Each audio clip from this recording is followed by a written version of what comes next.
Alireza. Still a shake of the head, but he knows he's back with a vengeance. Game on. And this is the confidence you need, right? When you're playing against Magnus, everything that happened in set 1 is behind Alireza Firouzja. With that big win, this is going to be some match now. He's got to be feeling good about his chances, but he needs to keep up the pace on the clock. Because had it not been for that one move blunder, this would have been a completely different storyline. Now Magnus reacts to that shock, to that disappointment by playing a very ambitious opening. Magnus with White has played into one of the main lines of the semi-slav defense. White has fianchettoed his bishop, but it's a gambit. The gambit accepted by Alireza Firouzja, who's captured on c4 and hopes to maintain that pawn phalanx there. He's up a pawn, he develops his bishop. Magnus needs to play very energetically to compensate. But I like this because these are the kind of positions that get super complicated in the middle game, you know, where black does have the extra pawn and white plays for a big center, the piece activity and domination of trying to make sure that Alireza's pieces do not get into development. This last move makes Alireza push the B pawn and the C pawn as well moving forward. Looks extremely strong, but the base of that chain will be targeted by Magnus with A3. This is such high risk strategy from Magnus Carlsen. High reward as well, since black isn't fully developed. But if he cannot strike in the next few moves, Magnus, he's going to regret allowing black this beautiful protected passed pawn formation. Alireza, he smells weakness and he's going for it here. It's very rare that we see a passed pawn on the third rank for black this early on in a game. Obviously, we're still quite early on here, and I'm sure positions like this have been studied a fair bit before. We're very much in the opening, but that's got to be really uncomfortable. Especially after what just happened, you know, and Magnus does not want to take this to a third set. No. He wants to get this done this time, but for that, he needs to find a chance to get a win in. Only 3 more games remain for us to equalize the match and force that tiebreaker set. And what he's done so far, you know, it shows that he doesn't want to play KG anymore. The confidence he needed, it's in the bag. That's interesting as well, isn't it? Because with the confidence there, it's a weird situation where 3 draws actually gets Alireza the second set. But I don't think anybody here or on the analyst desk or in the audience or anywhere are betting that Alireza wants to play safe and get 3 safe draws. That is not going to happen, right? That's just not his brand of chess. It's not where he excels. And he wants to show us more of what just got him that victory in game number 1. Exactly, he has fully woken up Alireza, and I love this change in strategy from him. Rather than just try to defend stoically, solidly as black, and allow Magnus to try and grind him down, he's gone for one of the most ambitious variations you can play against these queen's pawn openings. Magnus now pausing. It feels like both players are freestyling somewhat, just judging by the clock. This is the first time Alireza's been up on time at the 12 move mark in any game so far. That must be fantastic news for him. Absolutely, and Alireza, he still has an extra pawn on the board, and that's a big pawn on c3. So for Magnus, he has to find a way to prove this opening idea that he went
better at it, and you can feel the confidence starting to grow.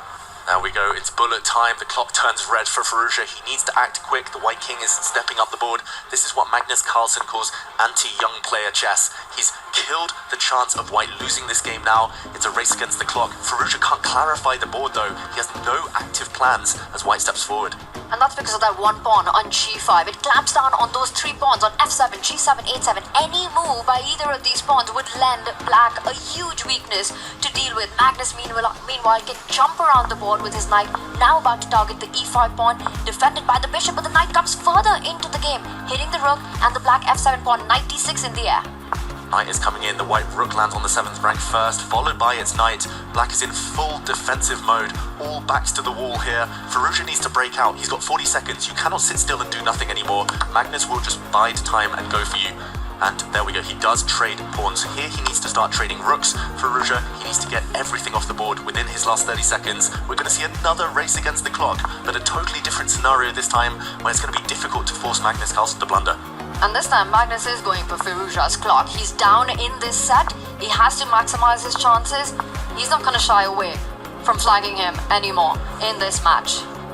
Magnus needs to make some quick moves. He has a 2-minute time advantage. It's going to be so difficult for Firouzja here. The black rook was almost trapped, creating some luft there, some escape squares.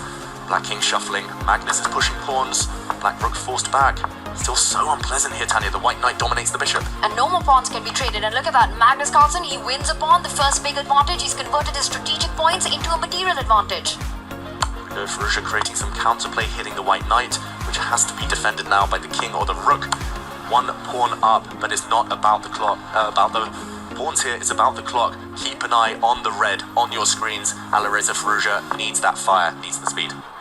He does, but will that even be enough with 11 seconds? And Magnus just playing this on endlessly, gives a check, drives the black king away. Magnus Carlsen winning now. He's trapped the bishop, and Alireza knows he resigns. Magnus Carlsen back in set 2. Resignation, there we go with 8 seconds.